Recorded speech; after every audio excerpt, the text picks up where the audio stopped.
The year was 2057. Humanity had finally reached the stars.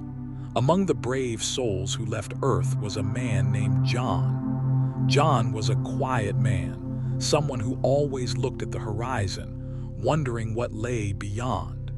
He was part of a special mission to a planet known only as Eos. Eos was beautiful. It looked like Earth with blue skies and green forests, but it was 10 times bigger. Everything there was massive. The mountains touched the clouds and the rivers were like wide oceans. When John's ship landed, the crew was amazed. But John saw something that no one else seemed to notice. In the far distance, there was a tree. It wasn't just a tree, it was a giant.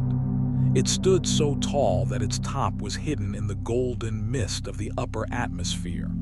To John, it looked like it was just a few miles away, perhaps a long afternoon walk. "I'm going to get a closer look," John told his crew. "I'll be back by dinner." He took a small pack, some water, and his compass. He began to walk, but John did not understand the scale of this giant world. What looked like a mile was actually 100 miles. What looked like a hill was a mountain range. By the time the sun began to set, the spaceship was gone from view, and the giant tree looked no closer than it did when he started. John was lost. The first few days were filled with fear. John tried to turn back, but the forest of Eos was a moving, living thing. The plants grew so fast that his tracks were covered in hours. The air smelled like cinnamon and rain. He called out for his crew, but only the echoes of strange, singing birds answered him. He realized he had a choice. He could sit and wait for a rescue that might never come, or he could keep walking toward the only landmark he knew, the great tree. The first year was the hardest. John had to learn which fruits were safe to eat. He found blue berries that tasted like honey and large, silver leaves that could hold liters of pure river water. He missed his home. He missed the sound of coffee machines and the feel of a real bed. But most of all, he missed people. In his second year, he met his first friend. It was a creature that looked like a mix between a deer and a giant cat, with skin that glowed like the moon. It was trapped under a fallen branch. John spent hours digging it out. Instead of running away, the creature stayed. It nudged John's hand with its warm nose. John named him Luna. For the next decade, John and Luna walked together. John talked to Luna about Earth, about his childhood, and about his dreams. Luna couldn't speak, but she listened with large, intelligent eyes. John wasn't a spaceman anymore. He was a traveler of the woods. 10 years turned into 20. 20 turned into 30. John's space uniform had long ago worn away. He made clothes from the soft inner bark of trees and sturdy vines. His beard grew long and white, like the moss hanging from the alien branches.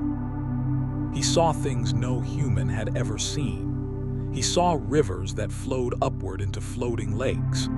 He saw flowers that only bloomed once every 10 years, lighting up the forest like fireworks.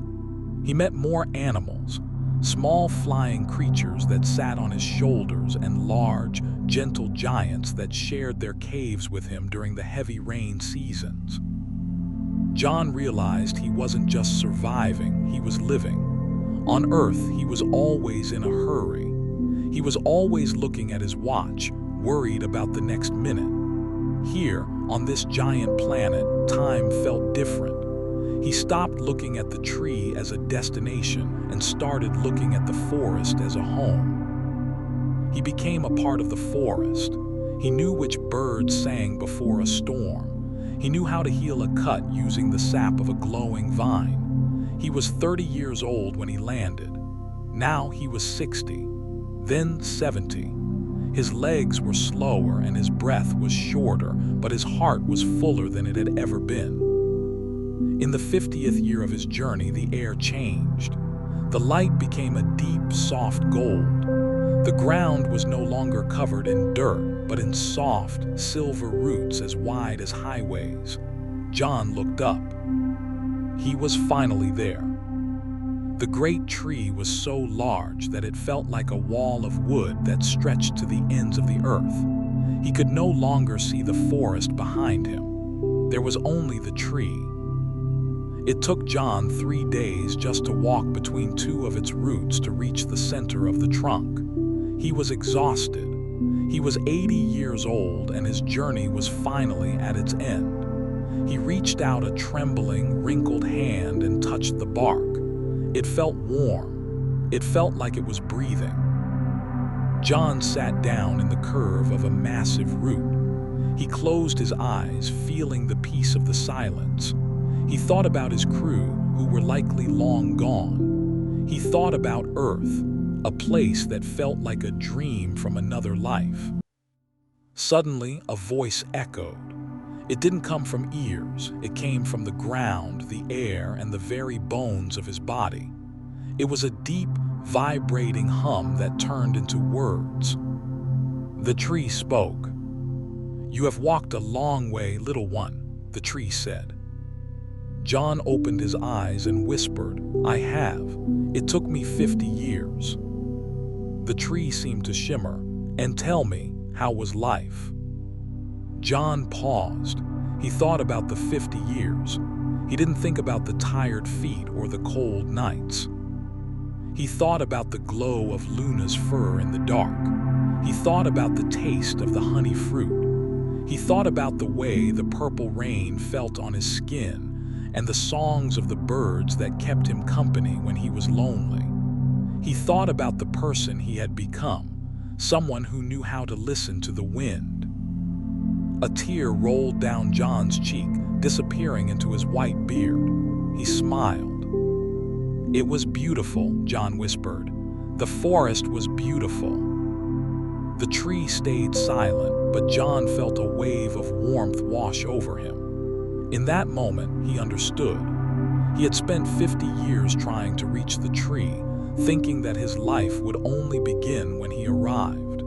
But as he looked back at the path he had walked, he realized the truth. The tree wasn't the goal. The 50 years was the gift. The walking, the seeing, the breathing, and the friendships, that was his life. John leaned his head back against the ancient bark and watched the small, white particles of the forest float around him like stars.